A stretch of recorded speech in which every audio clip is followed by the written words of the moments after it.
नमस्कार दोस्तों, smart study में आपका स्वागत है। जितने विद्यार्थी हैं वो जल्दी से जुड़ जाए ताकि अपना वो सेशन को स्टार्ट कर सके। ग्रुप डी 2018 के अंदर आए हुए जो महत्वपूर्ण साइंस के क्वेश्चन हैं उनके बारे में अपन जो है वो लगातार डिस्कस कर रहे थे और आज अपन है वो फिर 5वीं वीडियो के अंदर है वो उन्हीं से संबंधित जो क्वेश्चन है उनको अपन डिस्कस करेंगे। तो चलिए अपन स्टार्ट करते हैं। जीवाश्म ईंधन जलाने पर कार्बन, नाइट्रोजन और सल्फर के ऑक्साइड कहलाते हैं। देखिए, मैंने आपको पहले भी बताया और याद रखना कि जो ए धातु के ऑक्साइड होते हैं ना, ए धातु के जो ऑक्साइड होते हैं वो अम्लीय ऑक्साइड होते हैं। ए से ए याद रख लेना है आपको, ए से ए याद रख लेना है। ए धातु के ऑक्साइड जो होते हैं वो अम्लीय ऑक्साइड होते हैं और धातु के जो ऑक्साइड होते हैं वो क्या होते हैं? क्षारीय ऑक्साइड होते हैं। और अपने को पता है कार्बन, नाइट्रोजन और सल्फर क्या होते हैं? ए धातु होते हैं। तो ए धातु के ऑक्साइड क्या होते हैं? ए धातु के ऑक्साइड होते हैं अम्लीय ऑक्साइड। ठीक है, चलिए नेक्स्ट अगला क्वेश्चन देख लेते हैं। तो अगला क्वेश्चन आपसे पूछा गया है कि गैल्वेनोमीटर प्रयुक्त किया जाता है। तो अपने को पता है कि गैल्वेनोमीटर का उपयोग जो है वो विद्युत धारा की उपस्थिति का या विद्युत धारा की दिशा पता लगाने में है वो गैल्वेनोमीटर का उपयोग किया जाता है। ठीक है, चलिए अगला क्वेश्चन देख लेते हैं अपने। तो अगला जो साइंस का क्वेश्चन है वो आपसे पूछा गया है। देखिए बहुत ही अच्छा क्वेश्चन है, बहुत ही अच्छा न्यूमेरिकल है कि एक ट्रक किनारे से फिसल कर है वो 0.8 सेकंड के अंदर है वो ज़मीन पर गिर जाता है। तो किनारा ज़मीन से कितना ऊंचा है? कहने का मतलब है आपसे पूछी गई है दूरी, और दूरी ज्ञात करने के लिए गति की जो समीकरण लगती है वो कौन सी है? वो है एस बराबर ut प्लस 1/2 GT²। ठीक है, दूरी ज्ञात करने की ये समीकरण होती है। देख लीजिए, एस बराबर ut प्लस 1/2 GT²। यहाँ पर u आपने को है वो 0 है और t दे रखा है 0.8। तो ये तो 0 से जब 8 को गुणा किया तो ये तो क्या हो गया? कैंसिल हो गया। तो अपने पास फॉर्मूला बच गया 1/2 GT²। ठीक है, ये फॉर्मूला बच जाता है। तो ये हो गया 1/2। जी का मान अगले ने आपको पहले दे रखा है 10 से, और टी कितना है? 0.8 इंटू 0.8। ठीक है, 0.8 को 0.8 से गुणा करेंगे तो ये हो जाएगा कितना? ये हो जाएगा 0.64। 2 से कैंसिल करेंगे तो ये हो जाएगा 0.32, और 0.32 को जब अपन 10 से मल्टीप्लाई करेंगे तो ये हो जाएगा 3.2 मीटर। ठीक है, तो इसका सही जवाब क्या हो जाएगा? इसका सही जवाब हो जाएगा 3.2 मीटर। ठीक है, चलिए अगला क्वेश्चन देख लेते हैं। दो अस्थियों को एक दूसरे से किसी अन्य संयोजी ऊतक द्वारा जुड़ी हो सकती है, जिसे क्या कहते हैं? तो इसको बोलते हैं स्नायु। अपने को पता है कि हड्डी को हड्डी से कौन जोड़ता है? हड्डी को हड्डी से जोड़ता है स्नायु। ठीक है, चलिए अगला क्वेश्चन देख लेते हैं। अगला क्वेश्चन आपसे पूछा गया है कि 10 ओम प्रतिरोध में 0.5 एम्पीयर विद्युत धारा प्रवाहित की जाती है। तो इस प्रतिरोध में 1 मिनट में प्रवाहित होने वाले आवेश की मात्रा कितनी है? तो मैंने आपको पहले भी बता दिया, आवेश की मात्रा ज्ञात करने का फॉर्मूला होता है Q बराबर IT। ठीक है, आई आपको दे रखा है कितना? 0.5 और T 1 मिनट का मतलब क्या हो गया? 60 सेकेंड हो गया। मल्टीप्लाई किया तो ये आंसर कितना आ गया?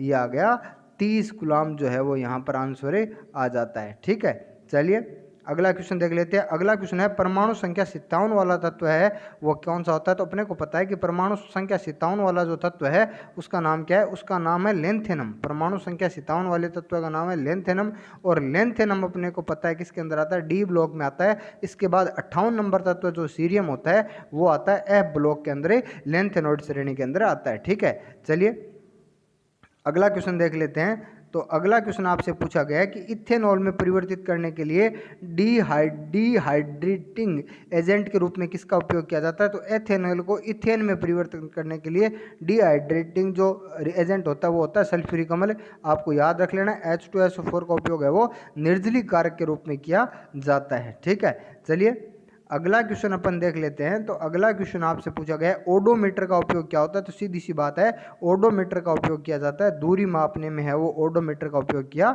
जाता है। ठीक है, वाहनों में ओडोमीटर जो लगा होता है वो होता है दूरी मापने का एक यंत्र होता है। ठीक है, चलिए अगला क्वेश्चन देख लेते हैं अपने साइंस का। तो अगला जो क्वेश्चन है वो कौन सा है? देखिए, तो अगला क्वेश्चन आपसे पूछा गया आयरन थर्ड ऑक्साइड का रासायनिक सूत्र क्या होता है? तो आयरन थर्ड है, इसका मतलब Fe की संयोजकता आपको 3 है और ऑक्सीजन की संयोजकता कितनी है? 2 है। दोनों को आपस में चेंज कर दो तो फॉर्मूला बन गया Fe2O3। ठीक है, तो फॉर्मूला क्या बन जाएगा? Fe2O3 बन जाएगा। ठीक है, चलिए अगला क्वेश्चन देख लेते हैं। तो अगला जो क्वेश्चन है वो आपसे दे रखा है कि 35, 53 और 85 की परमाणु संख्या के तत्व है। तो ये क्या होते हैं? ये अपने को पता है, ये है जो हेलोजन होते हैं। ठीक है, 35, 53 और 85 जो होते हैं, ठीक है, ये क्या होते हैं, हेलोजन होते हैं। ठीक है, अपने को पता है कि 9 फ्लोरीन है, 17 क्लोरीन है, और 35, 53 और 85 जो होते हैं वो क्या होते हैं, हेलोजन से होते हैं। ठीक है, चलिए अगला क्वेश्चन देख लीजिए। किसी बंदूक के से बुलेट दागे जाने पर बुलेट की गतिज ऊर्जा क्या होती है, ये बंदूक की तुलना में क्या होती है, अधिक होती है, तभी ये है वो तीव्रता से क्या करती है, वेग करती है। ठीक है, चलिए अगला क्वेश्चन देख लेते हैं। प्रकृति में कभी अकेले नहीं होते, तो अपने को पता है कि बल है वो प्रकृति में कभी अकेले नहीं होते।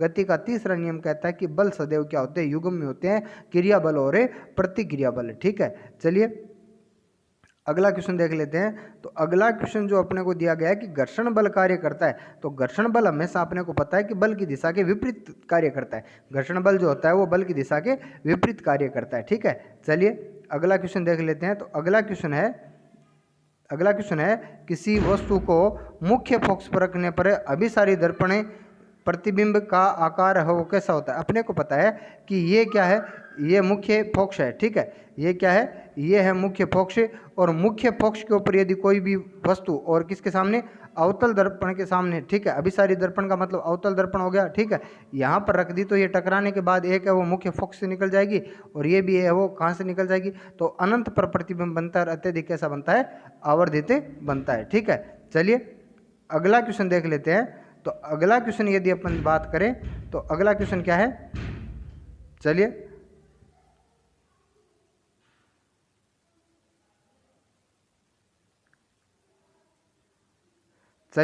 अगला क्वेश्चन देखते हैं। अगला क्वेश्चन आपके सामने है कि गर्भाशय में और भ्रूण को पोषण प्रदान करने वाला ऊतक कौन सा होता है। तो गर्भाशय में भ्रूण को पोषण प्रदान करने वाला ऊतक कौन सा होता है, प्लेसेंटा होता है, जिसको अपन क्या बोलते हैं, अपरा बोलते हैं। ठीक है, अपरा जो होता है वो गर्भाशय में भ्रूण को पोषण प्रदान करता है। ठीक है, चलिए अगला क्वेश्चन देख लेते हैं। वह रासायनिक अभिक्रिया जिसमें 10% सोडियम क्लोराइड से बिजली पास की जाती है, तो वो होती है क्लोरो क्षार अभिक्रिया। और मैं बता दूं, जब NaCl के अंदर है वो जलीय विलयन में 10% विद्युत प्रवाहित की जाती है, तो ये NaOH बन जाता है एक तो, और क्लोरीन गैस निकलती है। इसलिए अपने को पता है NaOH क्या होता है, क्षार होता है, और क्लोरीन गैस होती है, इसलिए इसको बोलते हैं क्लोरो क्षार प्रक्रिया बोलते हैं। ठीक है, चलिए अगला क्वेश्चन देख लेते हैं। तो अगला जो साइंस का क्वेश्चन है वो आपसे पूछा गया कि यदि एक आयरन जिस पर 1000 वाट अंकित है और प्रतिदिन 3 घंटे और 30 दिनों के लिए चलाया जाता है, तो KWH यानी किलो वाट प्रति घंटा या यूनिट कितनी होगी, तो सीधी सी बात है 30 × 3 बट्टे इंटू क्या हो गया, 1000 हो गया। और इसको जब किलो वाट घंटा में बदलेंगे तो 1000 का भाग दे देंगे, 1000 से 1000 कैंसिल हो गया, तो ये बस क्या कितना 90 अपन कह सकते हैं कि यूनिट है वो किलो वाट घंटा या 90 यूनिट इसका सही जवाब हो जाएगा। ठीक है, चलिए अगला क्वेश्चन देख लेते हैं। तो अगला क्वेश्चन आपसे पूछा गया है कि विलियन A की pH 6 है, विलियन B की pH 8 है और विलियन C की pH 2 है। किस विलियन में हाइड्रोजन आयन की सांद्रता सबसे अधिक होगी, तो मैंने आपको बता दिया जिसकी pH कम होगी उसी के अंदर हाइड्रोजन आयन की सांद्रता अधिक होगी। तो यहाँ पर 2 है, तो इसकी हाइड्रोजन आयन की सांद्रता है वो C की क्या होगी, सबसे अधिक होगी। ठीक है, चलिए अगला क्वेश्चन देख लेते हैं। तो अगला जो साइंस का क्वेश्चन है वो कौन सा है, तो अगला क्वेश्चन देखिए। ठीक है, तो अगला क्वेश्चन आपसे पूछा गया मुकुलन द्वारा प्रजनन किस में होता है, तो हाइड्रा में होता है। ये क्वेश्चन तो बहुत बार आ चुका है, सीधा सा आप रट भी लीजिए, मुकुलन द्वारा वो जनन किस में होता है, हाइड्रा के अंदर होता है। ठीक है, चलिए अगला क्वेश्चन देख लेते हैं। तो अगला क्वेश्चन जो साइंस का है वो कौन सा है, व्हिटेकर के अनुसार समूह में और जीवों में पूर्णतः नाभिक नहीं पाया जाता। तो अपने को पता है कि मोनेरा के अंदर क्या आते हैं, मोनेरा के अंदर आते हैं जीवाणु, और जीवाणुओं के अंदर है वो पूर्ण विकसित नाभिक नहीं पाया जाता है। ठीक है, चलिए अगला है उन 3 तत्वों को नामित कीजिए जिनके बाहरी कोश में 1 इलेक्ट्रॉन होता है। तो अपने को पता है कि लिथियम, सोडियम और पोटेशियम ये पहले वर्ग के अंदर होते हैं, और इनकी संयोजकता कितनी होती है, 1 होती है, अर्थात इनके बाह्य तम कोश में कितने इलेक्ट्रॉन होते हैं, 1 इलेक्ट्रॉन होते हैं। ठीक है, चलिए तो अगला क्वेश्चन देख लेते हैं। अगला क्वेश्चन है जठर ग्रंथियों द्वारा स्त्रावित हाइड्रोक्लोरिक अम्ल एंजाइम की क्रिया को आसान कर देता है। अपने को पता है कि हाइड्रोक्लोरिक अम्ल कहाँ स्त्रावित होता है, ये स्त्रावित होता है आमाशय के अंदर, और आमाशय के अंदर है वो इन चारों में से ये तीनों एंजाइम जो होते हैं, एमाइलेज, लाइपेज और अपने को पता है कौन सा, ये जो ट्रिप्सिन है, ये आमाशय के अंदर नहीं होती तीनों। पेप्सिन एंजाइम जो होता है वो आमाशय के अंदर होता है, तो इसका सही जवाब हो जाएगा पेप्सिन। और पेप्सिन अपने को पता है प्रोटीन को अमीनो अम्ल के अंदर क्या करता है, बदलने का कार्य करता है। ठीक है, चलिए अगला क्वेश्चन। तो अगला क्वेश्चन है, एक तत्व के समस्थानिक की द्रव्यमान संख्या 298 है और उसके नाभिक में 189 इलेक्ट्रॉन है, तो परमाणु संख्या क्या होगी? तो सीधी सी बात है, जब अपन 298 में से 189 यानी द्रव्यमान संख्या में से न्यूट्रॉनों की संख्या निकाल देंगे तो अपने पास परमाणु संख्या आ जाएगी कितनी? 109 आ जाएगी। ठीक है, चलिए अगले क्वेश्चन का अपन आप जवाब देना। तो अगला क्वेश्चन कौन सा है साइंस का? तो अगला क्वेश्चन है वो देख लेते हैं अभी।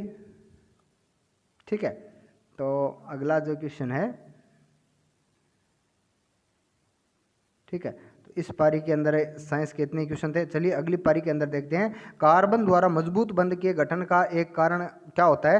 तो कार्बन का आकार छोटा होने के कारण अपने को याद रखना है, जितना आकार छोटा होगा उतना ही क्या होगा? मजबूत बंध पाया जाएगा। ठीक है, चलिए अगला क्वेश्चन देख लेते हैं। आधुनिक आवर्त सारणी के छठे आवर्त के अंदर अपने को पता है कि कितने 32 तत्व मौजूद है, जबकि सातवां आवर्त क्या है? अविकसित है। ठीक है, सातवां आवर्त जो है वो अभी तक उसको अपन क्या मानते हैं? अपूर्ण मानते हैं। ठीक है, चलिए तो आपको सीधा सा ये याद रख लेना है। ठीक है, चलिए अगला क्वेश्चन देख लेते हैं। अगला क्वेश्चन जो साइंस का है वो कौन सा है? तो बहुत ही अच्छे क्वेश्चन अपने सामने है वो साइंस के आ रहे हैं। जो भी न्यूमेरिकल है उनको भी आप थोड़ा सा ढंग से देखिए। मेंडलीव की आवर्त सारणी में ऊर्ध्वाधर कॉलम को क्या कहा जाता है? तो मेंडलीव की आवर्त सारणी में ऊर्ध्वाधर कॉलम को क्या कहा जाता है? समूह कहा जाता है। और लेटी हुई पंक्तियों को क्या कहा जाता है? आवर्त कहा जाता है। ठीक है, चलिए अगला क्वेश्चन देख लेते हैं। तो अगला क्वेश्चन जो साइंस का है वो कौन सा है? देखिए, ठीक है, अगला क्वेश्चन देखिए साइंस का आपके सामने है कि एक जो कण है, एक कोई भी है, वो बल आपसे पूछा गया है, आपको द्रव्यमान दे रखा है और त्वरण दे रखा है और बल पूछा गया है। तो सीधी सी बात है, अपने पास फॉर्मूला क्या होता है? F बराबर क्या होता है? ma होता है। तो ये हो गया 2 × 4, तो ये हो गया 8 न्यूटन बल है वो इसके ऊपर कार्य करेगा। ठीक है, चलिए अगला क्वेश्चन पूछा गया आपसे कि पृथ्वी के ऊपर प्रचुर मात्रा में पाई जाने वाली धातु कौन सी है? तो ये अपने को सबको पता है कौन सी होती है? एल्यूमिनियम में होती है। ठीक है, चलिए अगला क्वेश्चन देख लेते हैं। तो अगला जो साइंस का क्वेश्चन आपसे पूछा गया है तो वो कौन सा है? तो अभी देख लेते हैं अपन। तो बहुत ही अच्छे क्वेश्चन है वो अपन साइंस के, वो अपन कह सकते हैं कि आ रहे हैं बिल्कुल। जो NCERT जो है वो उसमें से क्वेश्चन है वो डायरेक्ट आ रहे हैं। देखिए, एक स्प्रिंग के अंदर कौन सी ऊर्जा होती है? तो अपने को पता है स्थिति परिवर्तन के कारण स्प्रिंग के अंदर अपन स्थिति परिवर्तित करके उसमें ऊर्जा संचित करते हैं। तो स्थिति परिवर्तन के कारण जो ऊर्जा होती है उसको अपन क्या बोलते हैं? स्थितिज ऊर्जा कहते हैं। ठीक है, चलिए अगला क्वेश्चन अपन देख लेते हैं। तो अगला जो साइंस का क्वेश्चन है वो क्या है कि एक वस्तु को उत्तल दर्पण के सामने वस्तु को चाहे कहीं पे भी रखो, कोई भी स्थिति पे रखो, अपने को हमेशा याद रखना है वस्तु आभासी और छोटी बनेगी। दोबारा सुन लीजिए मेरी बात को, उत्तल दर्पण के सामने चाहे आपको कोई भी कंडीशन दे दे, सभी कंडीशन में आभासी और छोटी वस्तुएं बनेगी। ठीक है, चलिए अगला क्वेश्चन देख लेते हैं। तो अगला जो क्वेश्चन है वो है कि डोबेराइनर के और जो आवर्त किसके अनुसार है वो तत्वों के गुणधर्म परमाणु भार के आवर्त फलन होते हैं? तो मेंडलीव की आवर्त सारणी का नियम यही था कि तत्वों के गुणधर्म है वो परमाणु भार के क्या होते हैं? आवर्त फलन होते हैं। ठीक है, चलिए अगला क्वेश्चन देख लेते हैं। तो अगला क्वेश्चन आपसे पूछा गया है कि 5.6 जो किलोवाट घंटा है उसके अंदर कितने जूल ऊर्जा होती है? सीधी सी बात है, 5.6 को जब आप 3.6 × 10⁶ से मल्टीप्लाई करेंगे तो आपके पास आंसर आ जाएगा कितना? 20.16 × 10⁶ जूल आ जाएगा। ठीक है, चलिए अगला क्वेश्चन देख लेते हैं। तो अगला जो क्वेश्चन है वो ये है कि 80 किलोग्राम द्रव्यमान वाली एक वस्तु 60 मीटर प्रति सेकंड के वेग से गतिमान है, तो संवेग क्या होता है? तो संवेग ज्ञात करने का फॉर्मूला होता है P = mv। ठीक है, संवेग ज्ञात करने का फॉर्मूला क्या होता है? P = mv होता है। यहाँ m आपको दे रखा है कितना? 80 दे रखा है और v दे रखा है 60, तो ये हो जाएगा कितना? 4800 किलोग्राम मीटर प्रति सेकेंड। ठीक है, 4800 किलोग्राम मीटर प्रति सेकेंड हो जाएगा। ठीक है, चलिए अगला क्वेश्चन देख लेते हैं। तो अगला क्वेश्चन आपसे पूछा गया है कि दो बल्बों में से एक दूसरे की तुलना में अधिक चमकता है, तो किसका प्रतिरोध है वो उच्च है? सीधी सी बात है, प्रतिरोध जिसका उच्च होगा उसके अंदर है वो कम विद्युत धारा प्रवाहित होगी, और कम विद्युत धारा प्रवाहित होगी तो वो बल्ब क्या करेगा? डिम जलेगा। ठीक है, तो वो बल्ब क्या करेगा? डिम जलेगा। ठीक है, चलिए अगला क्वेश्चन देख लेते हैं। अगला जो क्वेश्चन है साइंस का, निम्न में से किस ऊतक का अंतरकोशिकीय जो अवकाश होता है वो बड़ा होता है? तो अपने को पता है कि जो पेरेनकाइमा होते हैं जिसको अपन बोलते हैं मृद्युतक, और इसी के कारण ये कोमल होते हैं। जिसके अंतरकोशिकीय अवकाश बड़ा होता है इसी के कारण ये क्या होते हैं? कोमल होते हैं। अमीबा में विखंडन कैसा होता है? तो सीधी सी बात है, अमीबा में द्विखंडन द्वारा होता है, शरीर 2 भागों में के अंदर टूट जाता है। ठीक है, चल लीजिए अगला क्वेश्चन है निम्नलिखित में से रासायनिक समीकरण संतुलित है। सीधी सी बात है, जिसमें दोनों तरफ बराबर होते हैं वो समीकरण संतुलित होती है। देखिए यहाँ हाइड्रोजन 2 है और ऑक्सीजन 2 है, लेकिन इधर हाइड्रोजन 2 है और ऑक्सीजन क्या है, 1 है, तो ये तो संतुलित नहीं है।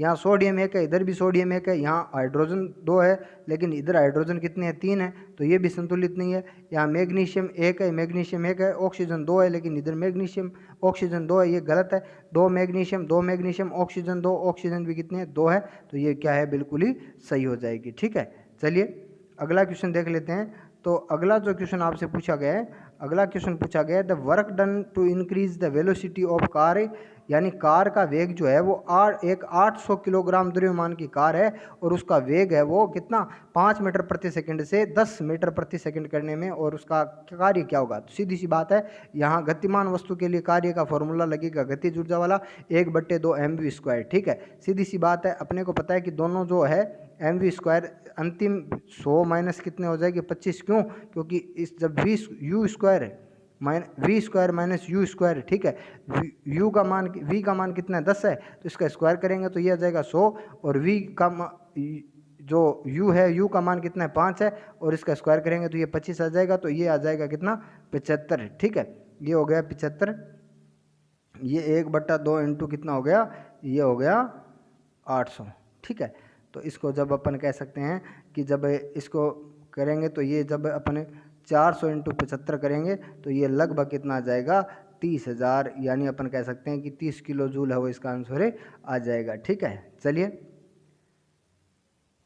अगला क्वेश्चन देख लेते हैं। तो अगला जो क्वेश्चन है वो है ठोस के पिघलने के दौरान इसके तापमान पर क्या प्रभाव पड़ता है। तो मैं आपको बता दूं कि जब तक तापमान नहीं बदलता है तब तक ये पूर्णतः परिवर्तित नहीं हो जाता है। ठीक है, कोई भी वस्तु पूर्णतः अवस्था परिवर्तित नहीं कर लेती तब तक इसके तापमान पर कोई प्रभाव नहीं पड़ता। अधिकांश सरीसृपों में 3 कक्षकीय हृदय पाया जाता है, याद रखना। अधिकांश सिर्फ मगरमच्छ है जिसके अंदर 4 कक्षकीय हृदय पाया जाता है, बाकी सभी सरीसृपों में क्या 3 कक्षकीय हृदय पाया जाता है। ठीक है, चलिए अगला क्वेश्चन देख लेते हैं। एक व्यक्तिगत तंत्रिका कोशिका लंबी हो सकती है, तो ये लगभग 100 सेंटीमीटर लंबी हो सकती है।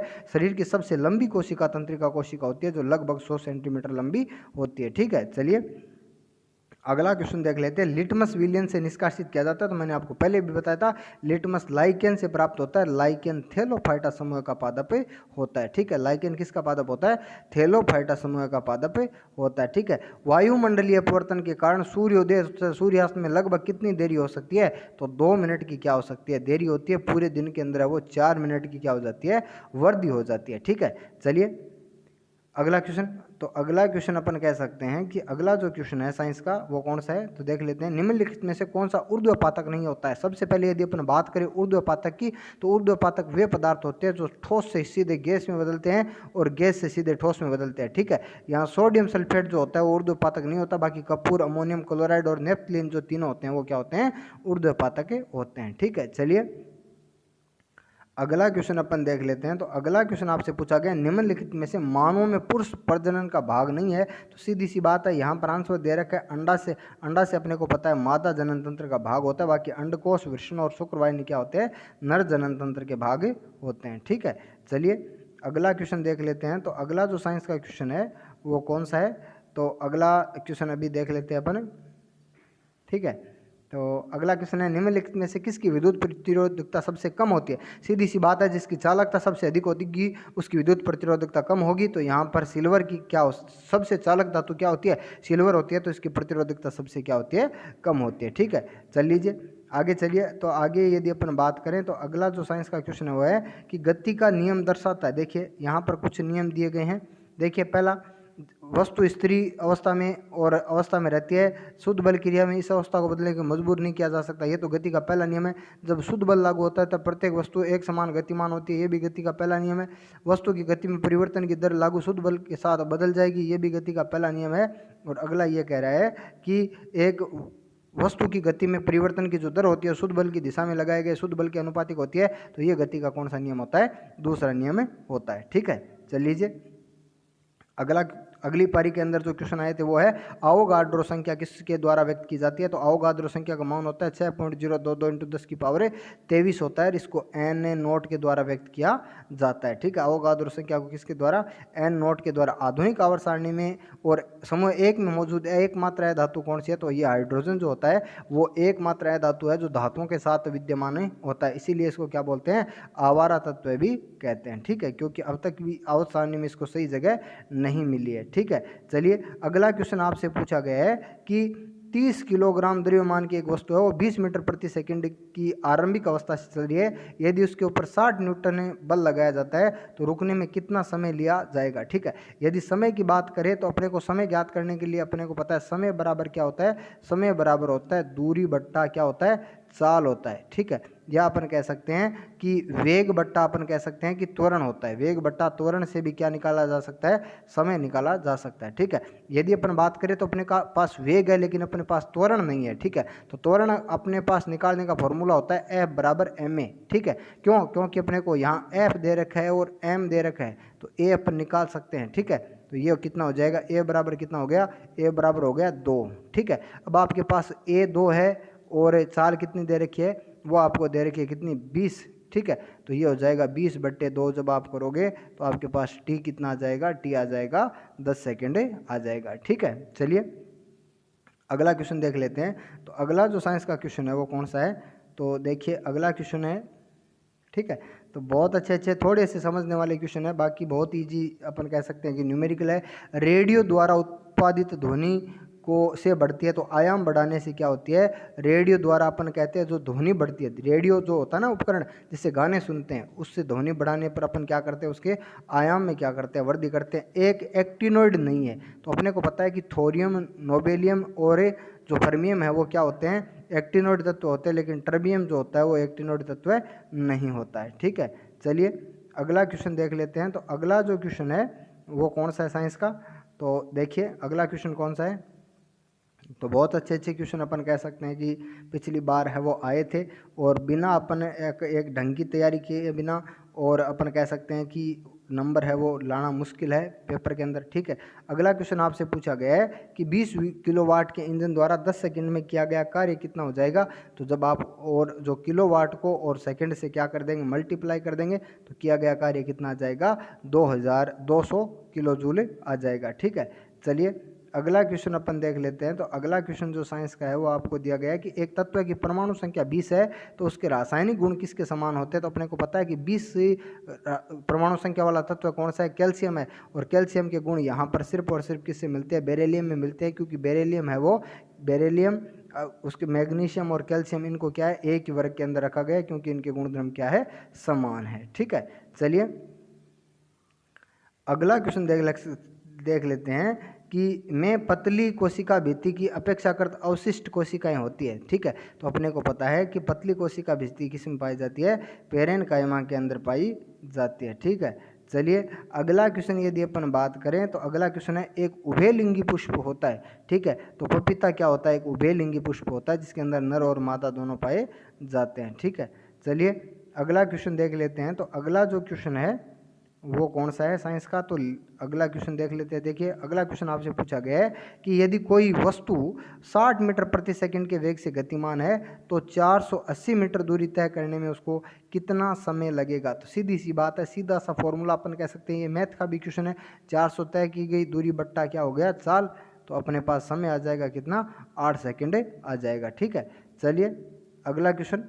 तो अगला जो क्वेश्चन है कि निम्नलिखित में से एक चालक के प्रतिरोध को प्रभावित नहीं करता। तो अपने को पता है कि लंबाई, अनुप्रस्थ काट और पदार्थ जो होते हैं वो चालक के प्रतिरोध को प्रभावित करते हैं, लेकिन दबाव का है वो चालक के प्रतिरोध के ऊपर कोई प्रभाव नहीं पड़ता। ठीक है, चलिए अगला क्वेश्चन है, जंतु कोशिकाओं में वृक्क को यांत्रिक समर्थन प्रदान करने के लिए एपिथीलियम इसकी आंतरिक परत का निर्माण करती है। ठीक है, तो आंतरिक परत किसकी बनी होती है, क्यूबोइडल की, या अपन कह सकते हैं घनाकार उत्तक बोलते हैं इनको, क्या बोलते हैं, घनाकार उत्तकों से क्या होती है इसकी आंतरिक जो परत होती है वो बनी होती है। ठीक है, चलिए एक निकाय के संवेग में परिवर्तन की दर के समानुपाती होती है। अभी देखिए क्वेश्चन आया था गति का दूसरा, हमने नियम जो पढ़ा था कि जो शुद्ध बल होता है उसके क्या होती है, निकाय में परिवर्तन की दर, जो संवेग में परिवर्तन की दर जो होती है वो बल की क्या होती है, समानुपाती होती है। ठीक है, चलिए अगला क्वेश्चन देख लेते हैं। तो अगला जो साइंस का क्वेश्चन हुआ है, यदि किसी गतिमान वस्तु पर कोई बल आरोपित नहीं किया जाता है तो ये किसके कारण रुक जाती है? तो अपने को पता है कि घर्षण के कारण है जो वस्तु क्या कर जाती है, रुक जाती है। यौन संक्रमित रोग नहीं है, तो अपने को पता है गोनोरिया, सिफिलिस और मसे क्या होते हैं, यौन संक्रमित रोग होते हैं। लेकिन कैंडिडाइटिस जो होता है वो यौन संक्रमित रोग नहीं होता है। ठीक है, चलिए अगला क्वेश्चन देख लेते हैं। तो अगला जो क्वेश्चन है, चलिए तो अगला क्वेश्चन देख लेते हैं अपन। अगला क्वेश्चन है, किसी रासायनिक विशेषताएं एक समान होती है लेकिन परमाणु द्रव्यमान भिन्न भिन्न होता है। तो अपने को पता है कि समस्थानिक की रासायनिक विशेषताएं समान होती है लेकिन परमाणु द्रव्यमान क्या होते हैं, भिन्न भिन्न होते हैं। ठीक है, चलिए अगला क्वेश्चन अपन देख लेते हैं। तो अगला जो क्वेश्चन है वो कौन सा है, 50 किलोग्राम द्रव्यमान वाले एक स्थिर पिंड की 6 मीटर ऊंचाई में निहित ऊर्जा क्या होगी? तो सीधी सी बात है, कौन सा, mgh वाला फॉर्मूला लग जाएगा। 50 को 6 से और 6 को 10 से मल्टीप्लाई इनको करोगे आपस में तो ये आ जाएगा कितना, 3000 जूल आ जाएगा। ठीक है, चलिए अगला क्वेश्चन देख लेते हैं। तो अगला जो साइंस का क्वेश्चन है तो वो एक रीजनिंग का भी क्वेश्चन देखो साइंस के रूप में दे रखा है कि निम्नलिखित में से सबसे उपयुक्त वैन है धातु, प्लेटिनम और ऑक्सीजन। अपने को पता है कि प्लेटिनम तो है वो धातु होती है लेकिन ऑक्सीजन क्या होती है, ऑक्सीजन होती है अधातु। तो ये क्या हो जाएगा, इसका सही आंसर हो जाएगा। तो रीजनिंग में भी एक दो क्वेश्चन है वो हर बार साइंस के है वो पूछे जाते हैं। प्रतिध्वनि है वो ध्वनि के परावर्तन के कारण सुनाई देती है और स्टेथोस्कोप जो होता है वो इसी और अपन कह सकते हैं कि घटना पर कार्य करता है। ठीक है, अग्नाशय में मौजूद एंजाइम जो प्रोटीन को अमीनो अम्ल में बदलता है तो वो होता है ट्रिप्सिन। पेप्सिन भी प्रोटीन को अमीनो अम्ल में बदलता है लेकिन ये पाया जाता है कहाँ, ये पाया जाता है आमाशय के अंदर पाया जाता है। ठीक है, चलिए अगला क्वेश्चन आपसे दे रखा है कि यदि साइकिल की गति को दुगुना कर दिया जाए तो गति ऊर्जा क्या हो जाएगी? सीधा सा रटने वाला क्वेश्चन है। गति ऊर्जा यदि दुगुनी हो जाएगी तो गति दुगुनी हो जाएगी तो गति ऊर्जा कितनी हो जाएगी? 4 गुनी हो जाएगी क्योंकि v स्क्वायर होता है। ठीक है, v वेग का क्या होता है, स्क्वायर होता है। तो v स्क्वायर मतलब 2 का स्क्वायर कितना हो गया, 4 हो गया। ठीक है, चलिए अगला क्वेश्चन अपन देख लेते हैं। तो अगला जो क्वेश्चन है वह है, ऑक्सीजन के एक अणु के अंदर क्या होता है, एक दोहरा सहसंयोजक बंध पाया जाता है। क्यों, O2 होता है ना, तो इनके बीच में क्या पाया जाता है, एक दोहरा सहसंयोजक बंध पाया जाता है। ठीक है, चलिए अगला क्वेश्चन देख लेते हैं। तो अगला क्वेश्चन देखिए, ये भी रीजनिंग में पूछा गया है कि इनमें से और संबंधित नहीं है। तो अपने को पता है एल्यूमिनियम और आयरन और अपने को पता है बेकेलाइट और पीतल, बाकी ये तो क्या धातु की होते हैं। ठीक है, लेकिन बेकेलाइट क्या होती है कि थर्मोसेटिंग प्लास्टिक होती है। ठीक है, परमाणु संख्या 58 वाला लेंथेनॉइड कौन सा है? तो अपने को पता है कि लेंथेनॉइड श्रेणी 58 से शुरू होती है और पहला तत्व कौन सा होता है, सीरियम ही होता है। ठीक है, चलिए फिनाइलफथलीन को सिरके के अंदर डालने पर वो क्या हो जाता है? तो ये हो जाता है रंगहीन। ये क्वेश्चन तो कई बार है, वो भी RRB जेईई के अंदर भी पूछा गया था, तो आपको रट लेना है। ठीक है, चलिए तो अगला जो क्वेश्चन है, ठीक है, अगला क्वेश्चन आपको एक संरचना दी गई है तो ये संरचना आपको रट लेनी है। ये संरचना है बेंजीन की और जिसके अंदर 2-3 तो डबल बॉन्ड पाए जाते हैं, 3 ही क्या पाए जाते हैं, सिंगल बॉन्ड पाए जाते हैं। सीधा यदि अपन बात करें तो इसको अपन C6H6 भी लिख सकते हैं। ठीक है, चलिए अगला क्वेश्चन है, दावन सोडे में हाइड्रोक्लोरिक साथ अभिक्रिया में कौन सी गैस निकलती है? तो यहाँ निकलती है, जब दावन सोडा हाइड्रोक्लोरिक अम्ल के साथ अभिक्रिया करता है तो कार्बन डाइऑक्साइड अभिक्रिया गैस है वो निकलती है। ठीक है, तो दोस्तों जितने 75 क्वेश्चन जो थे वो मैंने आपको करवा दिए। चलिए मिलते हैं नेक्स्ट पारी के अंदर।